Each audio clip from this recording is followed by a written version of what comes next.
সম্প্রতি আপনারা দেখছেন পাপিষ্ট পাপিয়া আমাদের দেশের প্রবাসীদেরকে নিয়ে খুবই বাজে মন্তব্য করেছে। আমাদের দেশের সবচেয়ে সম্মানিত শ্রমজীবী রেমিটেন্স যোদ্ধা যারা আমাদের দেশের অর্থনীতি টিকিয়ে রাখে তাদেরকে নিয়ে যে নোংরা কথা বলছে, সেটার জন্য আসলে পাপিয়াকে যতই শাস্তি দেওয়া হোক তাও কম হয়ে যাবে।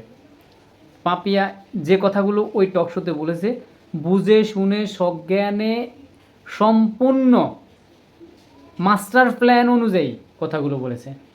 পাপিয়া ভালো করেই জানে তাদের নেতা তারেক রহমান একজন প্রবাসী। যদি প্রবাসীদেরকে অ্যাটাক করতে পারে, তাহলে এদেশের লক্ষ কোটি মানুষ তারেক রহমানের দিকে আঙ্গুল তুলবে। ঠিক তাই হয়েছে।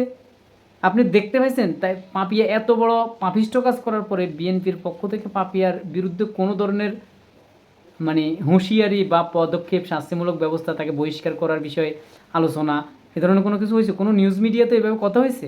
হয়নি। কারণটা কি? কারণ এটা তাদের মাস্টার প্ল্যানের মধ্যে ছিল।